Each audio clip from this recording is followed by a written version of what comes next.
pledge allegiance to the flag of the United States of America and to the republic for which it stands, one nation, under God, indivisible, with liberty and justice for all. Mr. Reed, would you do a roll call for us this evening, please? All right, John Berry. Here. David Hayward. Here. Leanna Hahn is excused, I believe? Or no? Yes. Okay. Philip Reed, present. Rob Namowitz, I believe he is also excused, right? He will not be here. Stephen Heyer. Here. Jose Alaga is also excused, right? I think so. And Matt Blau. Here. And John Elke. Here. Okay. Very good. Thank you, sir. Quorum is present.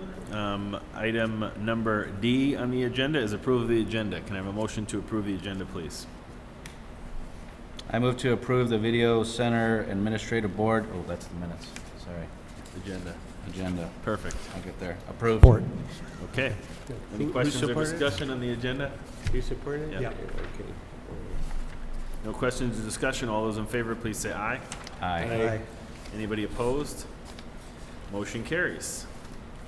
The next item on the agenda is carryover items, which we have none, and that brings us to regular business. The first one is to approval of board minutes from our last board meeting, September 20th.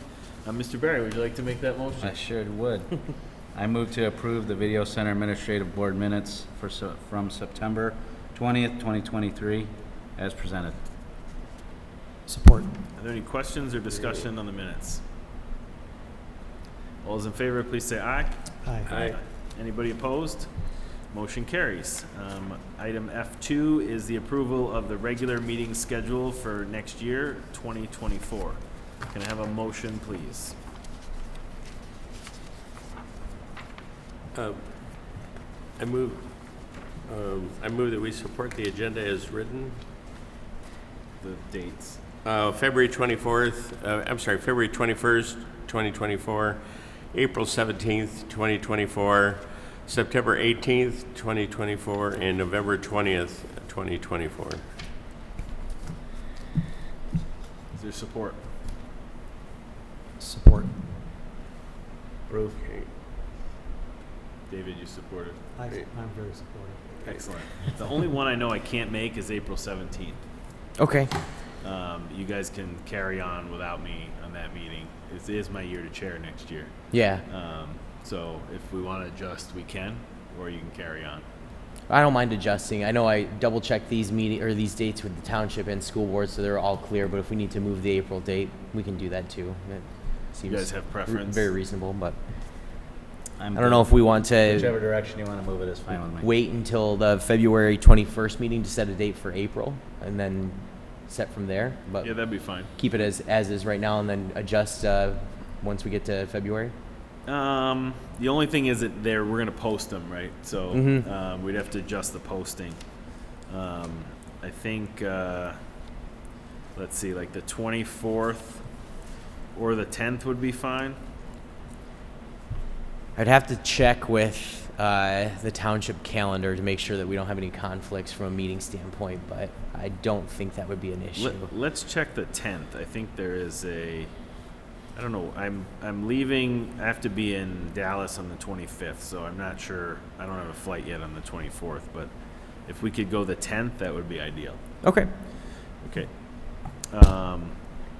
So we can approve as presented and then amend next meeting if we need to.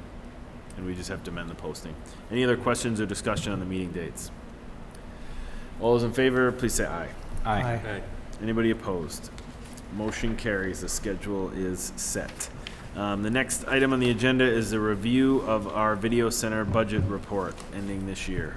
No motion is required, and I will turn it over to Mr. Elke to walk us through it. Sure. So you kind of get a brief look at our actuals through November 1st at this time. None of this is reflective of the things that were approved at the last meeting, as those have not come off the books yet. So that will be kind of, it'll change at our next meeting once the streaming that we approved last time, and the creation of some internet lines for AT&T will be added into our projects.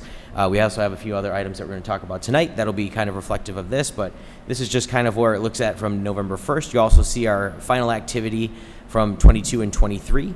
As I said at the last meeting, the fund balance addition was much higher than we anticipated. This was not something that we were planning.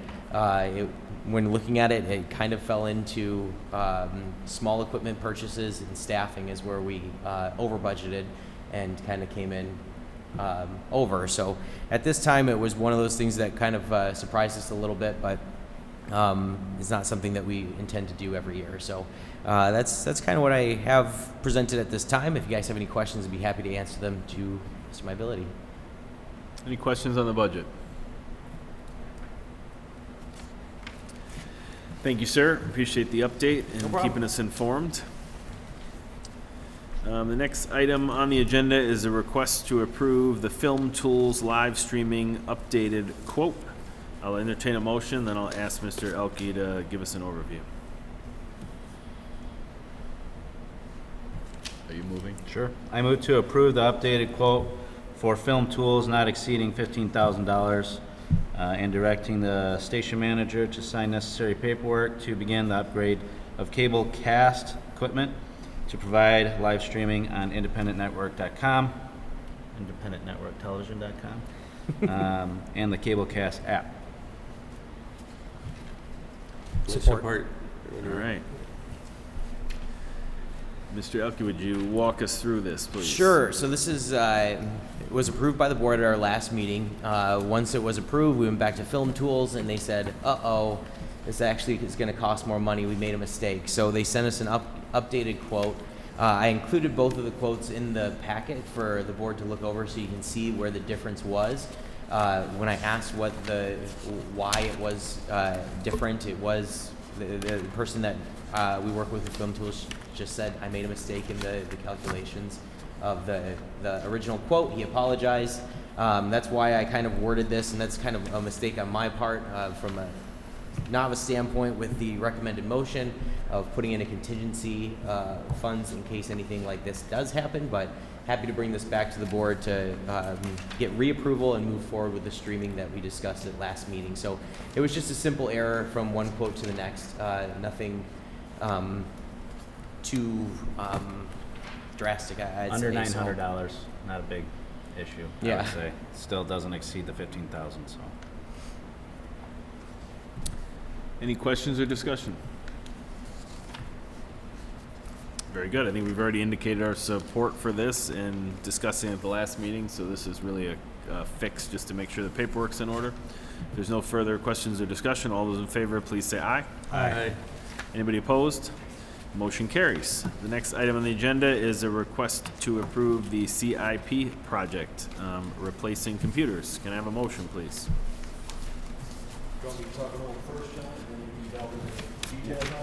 We'll move, and then we'll let you tell us about our new computers. Yes. Perfect.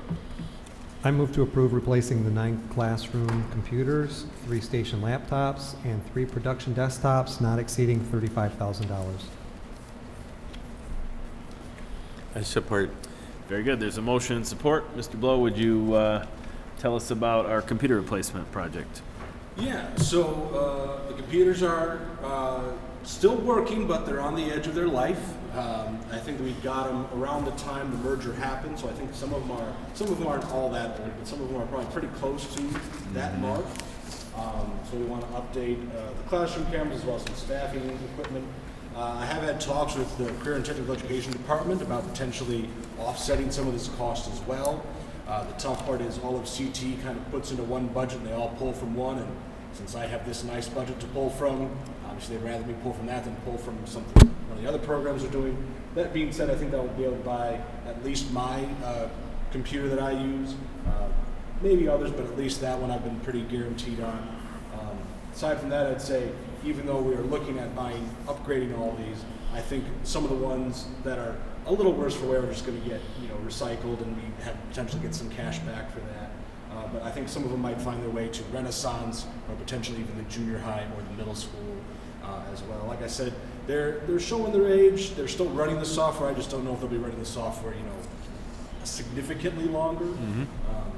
But yeah, that's the main thing. And John was kind of to do the due diligence and look at the numbers and all that kind of good stuff. And these are the ones, computers that we kind of looked at and fit the specs of what we're doing and what we'd like to do moving forward. We are going to be looking at trade-in options as well, the ones that don't go to the high schools or the junior high. We will be looking at trade-in value to kind of, again, offset a little bit of the cost to make this a little bit more manageable and, recycle some of the computers so they're not just sitting in our studio all the time. So the cost, the rough total that we have at the bottom doesn't reflect the potential CTE portion or the trade-in value as well. So that's grand total, looking at it just face value from Apple at this point. So I estimate that should be under what we're looking for, but that's why we put 35 just in case something does happen. There's a hiccup anywhere elsewhere. So, but this is what we were looking at. It was in our CIP for a number of years. This is our project for the year, so we just wanted to move forward with it. One, in December, it seemed like a good time when students are kind of out of there. It makes a little easier for us to do, but also to start the process on a really big purchase project, so the school budget doesn't get bogged down. The closer we inch to July, the harder it gets to do these projects. So we wanted to kind of be a little bit more, a little bit proactive on it to get it going. And once we approve this, then the school board will have to approve the purchase given the dollar amount. Correct, yeah. And as long as the computers are on the REMC list or any of the other state bid lists, we don't have to bid it. Okay. So make sure that's where they're coming from. I think, and I don't, because I think we're buying them straight from Apple. I don't know how that exact process works, because I don't think I've ever seen Apple computers cheaper from non-Apple products. So it's the purchasing requirements. So we would have to open it if we're just buying it. If we just want to buy these computers, we'd have to take bids for them. Okay. But if they're on an already approved bid list, we can just use that because it's already been bid on our behalf. Okay. So just Angela would know that process, and Heidi can probably fill in the paperwork, but just navigate that before we get to Too deep. December. Yeah.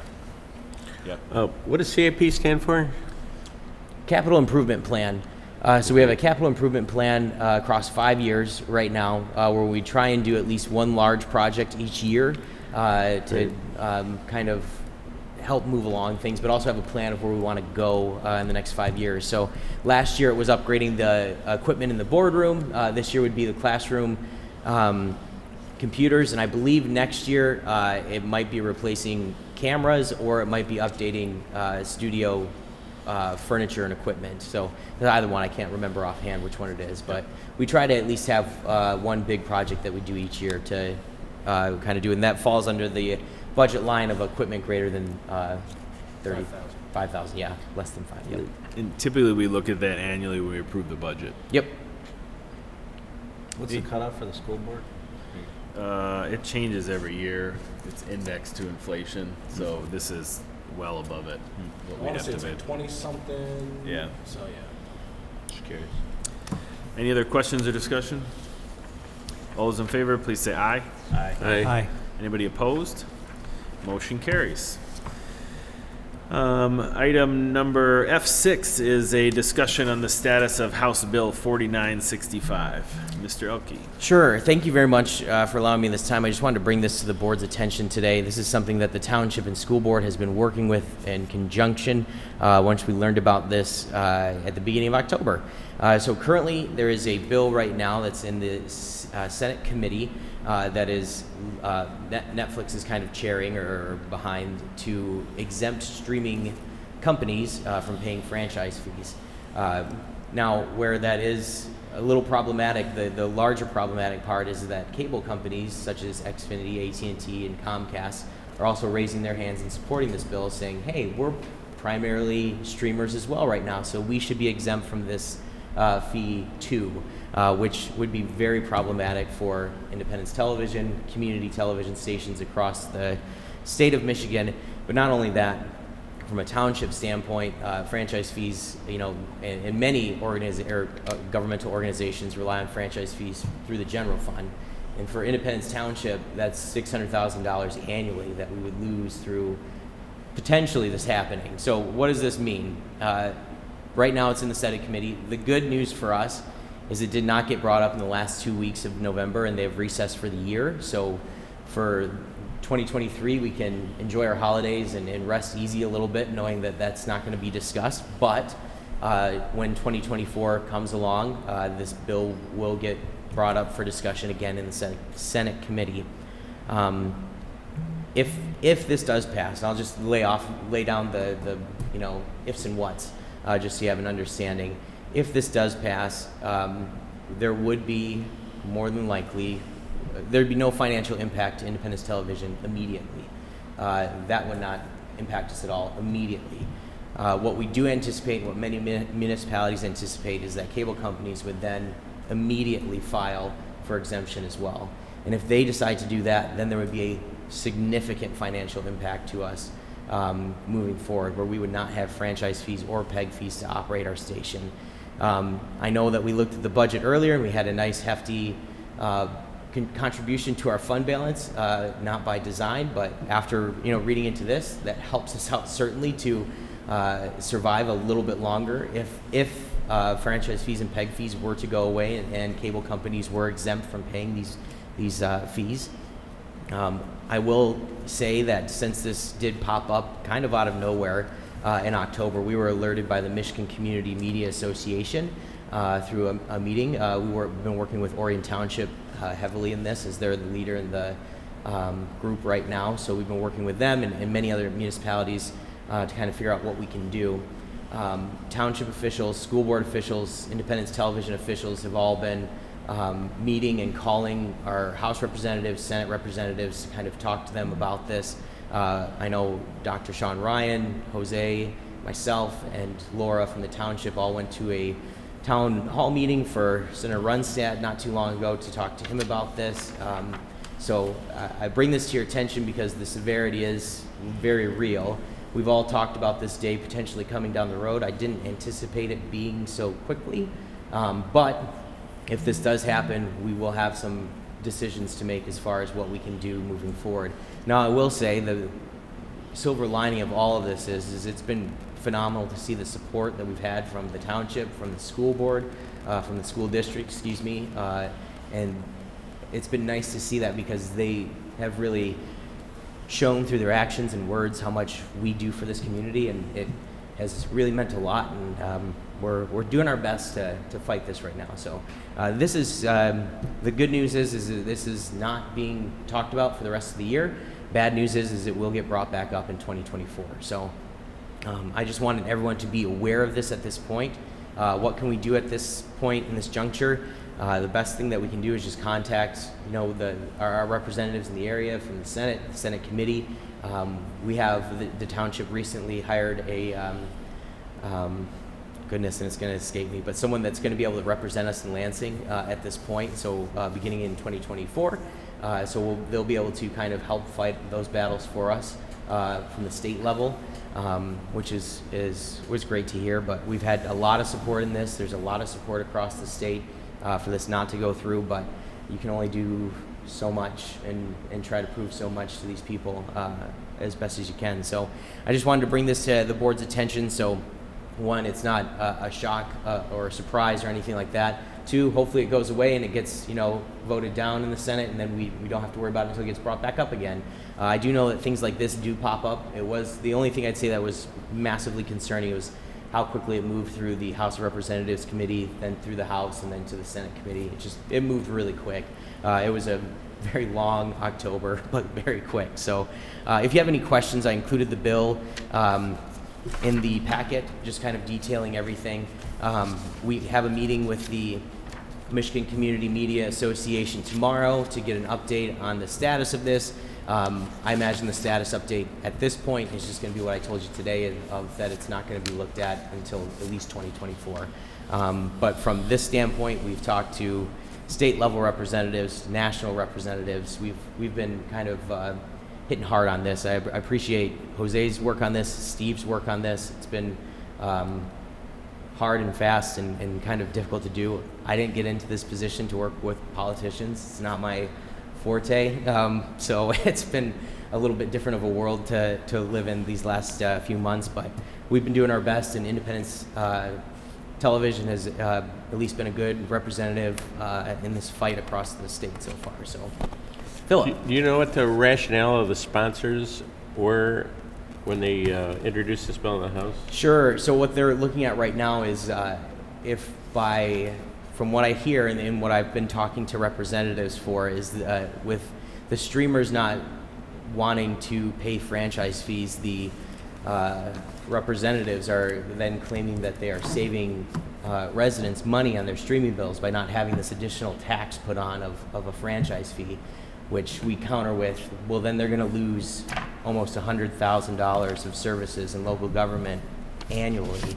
So you might be saving a few bucks here or there on your bill, which they will up, and you will end up paying anyways, as we have seen Netflix raise their price again this upcoming year.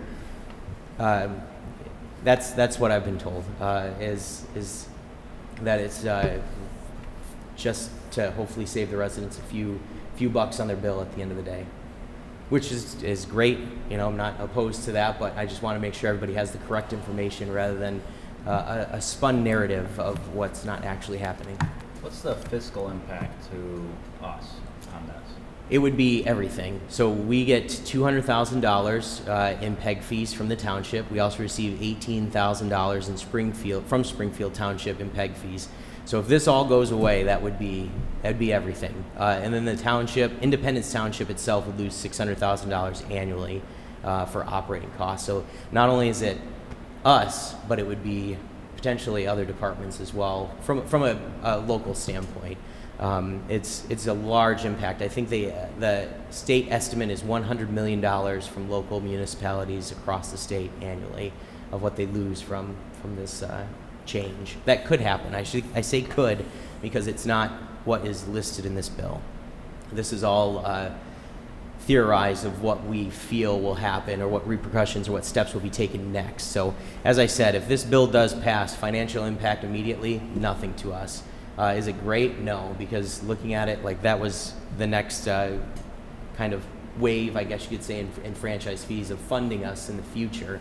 It wouldn't be a great step in the right direction, but that's why I think you're seeing a lot of mayors, a lot of people across different municipalities that are going to be affected by this taking this very seriously because they understand the large financial impact that's going to happen if this does go through. Got it.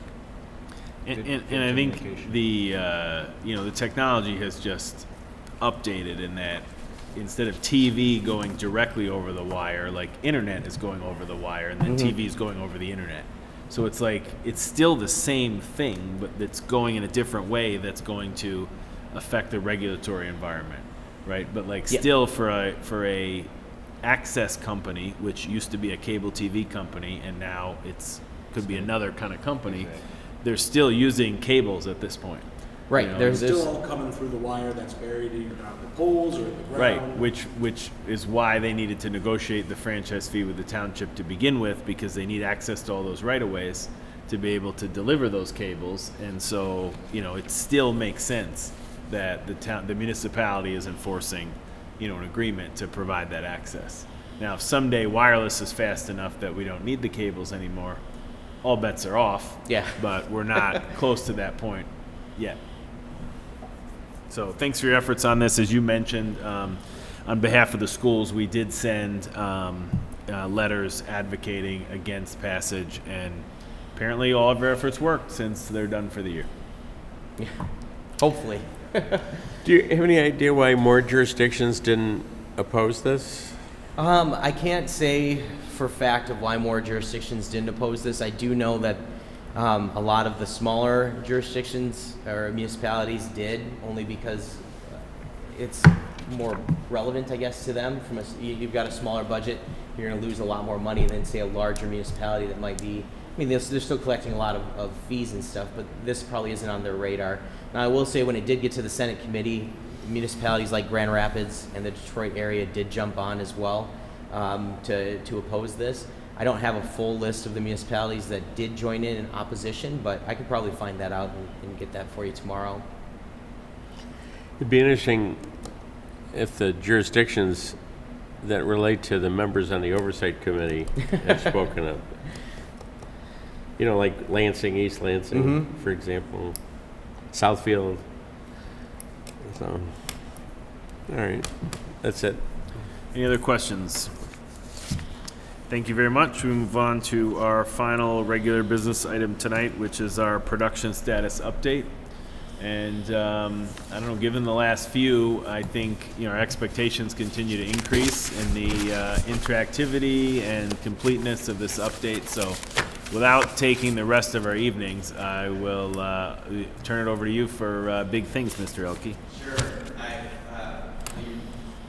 apologize, I might be a little disappointed based on the last few with that setup. So here we go. But given our last meeting from September to November, I'm going to have not as much to report compared to what we did last time. So, but here we go. From a cable standpoint, from what was approved, the T1 upgrade lines is underway with Bullseye. We are just waiting on equipment right now to begin the construction and all of that. So once they get the equipment in, they can come in and start getting that. Also, good news about this is we haven't had a lapse in service for our AT&T customers, to my knowledge. And I don't like saying this too out loud, but everything's still working. So it's really great to see. So another thing that I wanted to point out, and Matt has done this in the past, Matt Legato, our production coordinator, he did through the month of October a public domain Halloween movie marathon that we did at midnight on Fridays, I believe. He did it last year, and he continues to kind of pull these movies together for these holidays and special events. And it's just been a fun way to engage our audience through cable to make some appointment viewing for some fun, obscure movies that he finds. So happy that we got to do that in October again.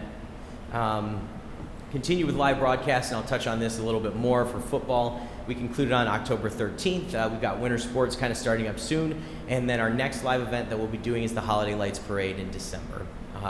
Online page visits and first-time visitors to independencetelevision.com have increased from September to October. We did lose returning visitors, as you see it did from 1.8 to 1.5, so something to improve upon. But we saw a high of 118 page visits on October 6th. So we've had a steady flow of visitors to our website, which is great. We're trying to at least get traffic to a central location and then branches out from there. So I'm happy to see that our website is kind of acting as that vessel. I'll move into productions at this point. Taste of Clarkston. We were not only there to create a promotional video, which we've done in the past, but we were granted a booth by the Clarkston Area Chamber of Commerce for being a nice, active member through so many years. So I was able to get things set up, but Hannah and Matt did majority of the work there that day, and they did a great job. As you kind of see with our booth, and you saw the footballs that we passed out last time, we had information on the media program from the high school, but we also brought a television screen, and we played the high school football game that was Friday. So this was a Sunday, so it was just the Friday one, so people passing by could watch the production and everything like that. We also advertised our open house, which was nice. People took flyers. We actually saw some people from Taste of Clarkston come to the open house, so that was great. And as I mentioned, with the booth, we had Hunter create a promotional video for this event. He did a great job on this event. And I say this because I did the video last year, and I feel like he did better than I did this year. He just had multiple interviews, really good shots. It was a good encapsulation of the event, and he kind of put his spin on it. So just a really nice video of the event. We had a lot going on that day, so it was kind of nice to see that come together so nicely. Speaking of which, the open house, thank you to, we had Steve and Jose stop by from the board. We also had many other township representatives, a lot of public stop by. It wasn't busy, but it wasn't embarrassingly slow. So we kind of were in that nice mid zone, and it was nice to see. But like I said, we had some people stop by from the Taste of Clarkston that saw our flyer. They came by and had some fun. Another great part that we had was we had a lot of former students stop by as well through the program. They were happy to say hi, but they also just jumped right in and helped with the production as well. So that was really great to see. And Kevin, who's running our meeting in the back, was really excited to be Wolfie. He was Wolfie through high school, so he got to do it again for the game and just had a blast. So we were glad that he stopped on by and just had fun with it. It just made things just a ton better for that day. So the open house, all in all, I'd say success. Kids loved it. We had a middle school student who was very interested in sports broadcasting, and so he got to come up to the booth with us, see the production that we do. He did a mic check for us, so we put on the mic and got to see how that worked and played around with the cameras. So his mom was super jazzed, and they said they're already looking forward to our summer camp, which we're going to do next year. So we have a wait list now for our summer camp, which is great. Do we need to add another camera for the games now, the Wolfie cam? Like one more angle? We should do that. That'd be a nice addition to our broadcast. Some really candid shots. Touching in on the public side, we've continued with two of our main public shows in the Inside Independence and Connecting Clarkston. Along with these public shows, we also assisted with the Michigan Hispanic Chamber of Commerce.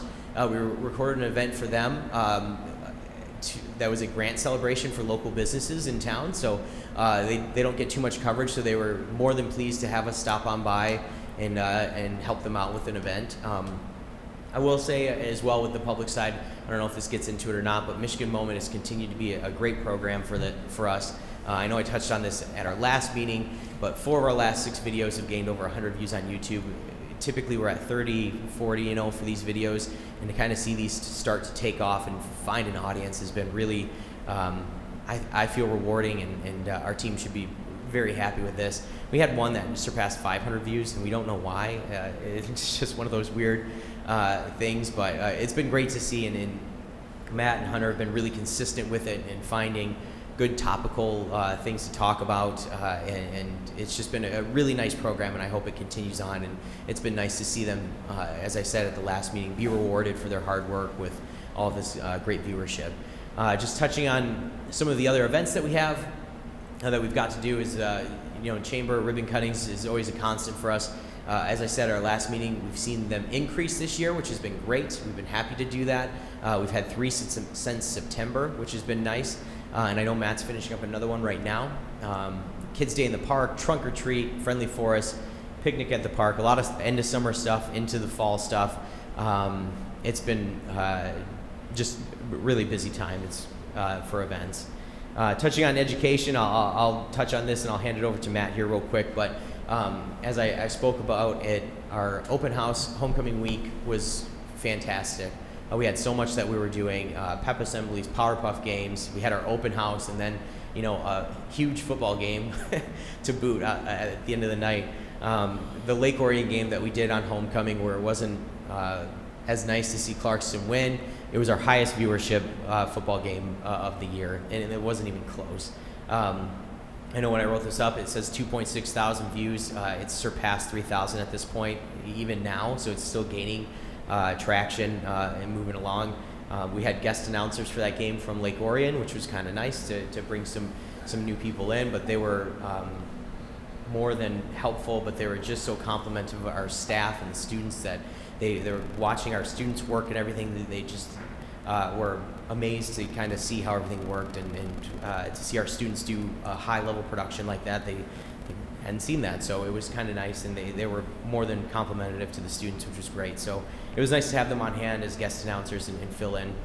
And as I said, we had some students come back. We also had 2 announcers come back for the homecoming game, which was great. Michael and Jeff here, who did our game at Battle at the Big House. Michael currently is at CMU. Jeff is at Eastern, pursuing their broadcasting careers, but they were going to be home for homecoming. They asked if they could come call the game. I said, yeah, sure, if you guys want to, and they have such a good rapport already, just from a few times working together. So it was great to have them back in the booth, and I know Matt and I talked about this. It just elevates our broadcast so much when we have announcers like that to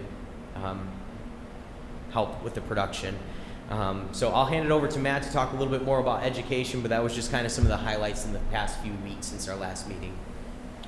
Yeah, like John said, the homecoming week plus kind of our open house, it was nice to see people we haven't met before, various board members, but also some students came back, so it kind of felt like we had our own senior night in a way, so that was really cool. Right now, sports has kind of hit a lull. Basically, we're not really able to do playoff games, so we haven't had a lot of sports happen the last couple weeks. But after we return from Thanksgiving break, we should be able to hit the ground running and do some boys and girls basketball and kind of get back on track with that. Also, I've started advertising this week an after-school club, the AV Club. We're going to start up here, Audio Visual Club. We're planning our first meeting on Monday, December 4th. My hope is that can be a group that's either about making films or watching films or discussing films. I still want to do a field trip at some point. I don't know if that's going to happen this semester or next semester, but I definitely want to do at least a field trip to a movie theater, if not something else. But yeah, students, aside from that, they're kind of wrapping up in my intro class. They're kind of in their final 2 projects, which are the heavy hitters for their grades. Advanced classes, been kind of chipping away at some other projects before we get back into sports. So yeah, overall, we're kind of in that kind of end push for the semester this year. Can we redirect the legislators to maybe legislate the opening of playoff games and not allow MHSA with their monopolistic practices? Be really nice, yeah. Wouldn't Would that be be nice awesome? if more options were available to us. Yeah, absolutely. I don't see a Especially seeing as downside. it is community gear and community staff and Yeah. students wanting to learn. It's our kids. our kids and our stuff. Why shouldn't our community be able to see it?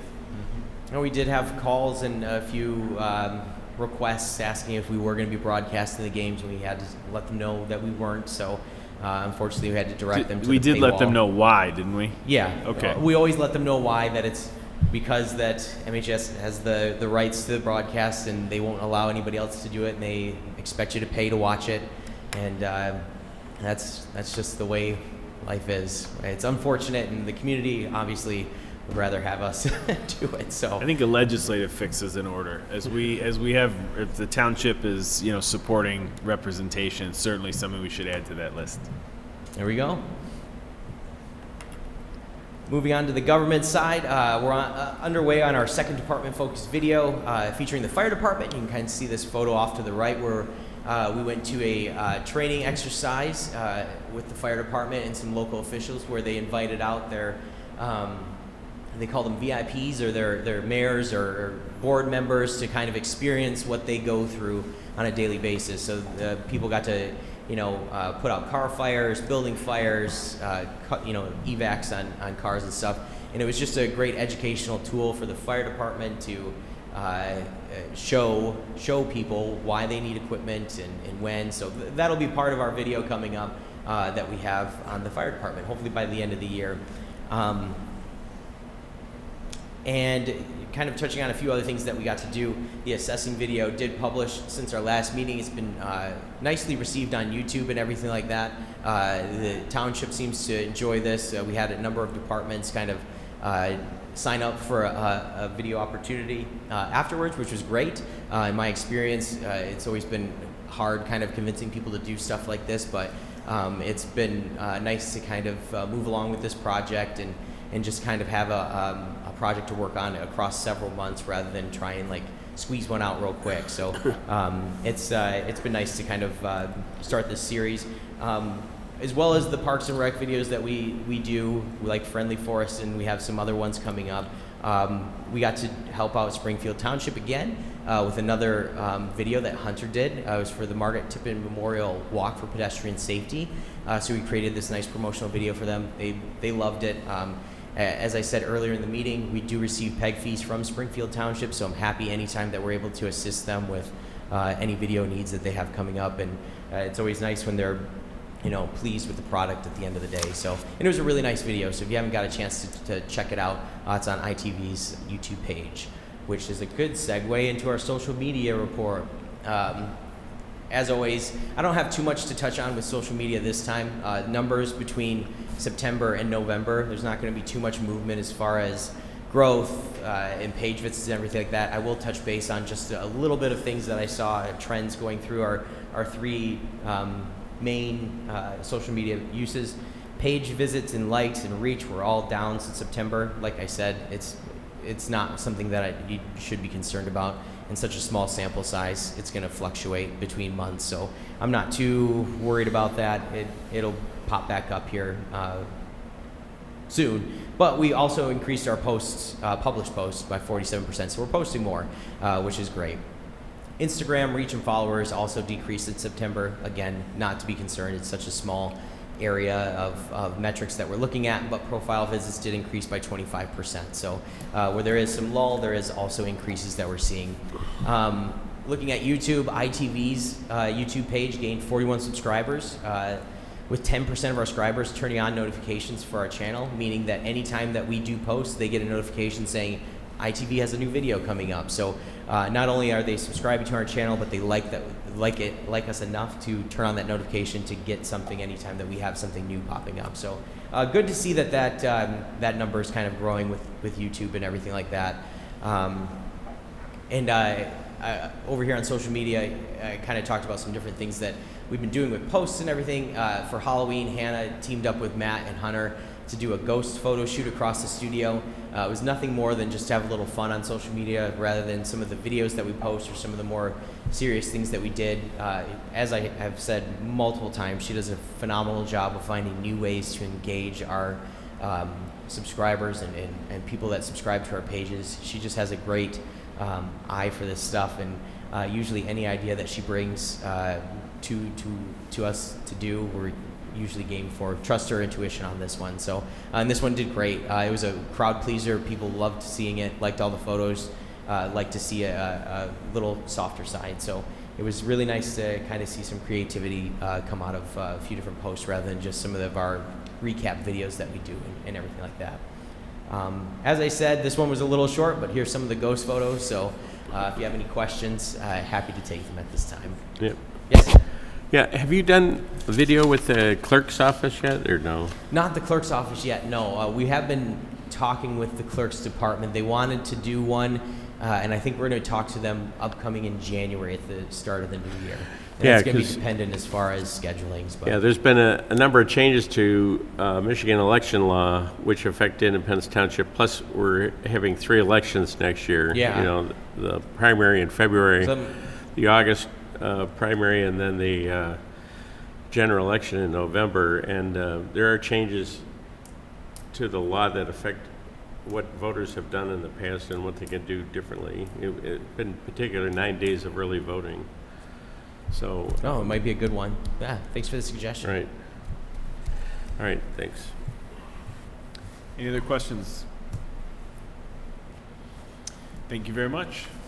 Your update certainly kept with the theme that we've been having. It's just, I think, not quite as much as I think last time was. There was a lot going on. Yeah. But the open house was awesome. I think that's a great thing to continue to do annually, and I think you know, the more in advance I think we could prepare for it. Just us, you know, getting on our radar screens, the more we can do to get some new folks in there, right? Because that's really the point. Sure, yeah. So that was awesome. Very good. G is public comment. Do we have any members of the public tonight who would like to comment? I think we're good. Seeing none. H is board member comments. Board members, hopefully you've commented everything you need to comment at this point, but I guess you have one more shot. Great. Thanks for coming tonight. Thanks for your participation. I is adjournment. Can I have a motion to adjourn? Motion to adjourn. Support. All those in favor, say aye. Aye. Aye. Anybody opposed? Motion carries. We are adjourned. Thank you very much. All right. Good.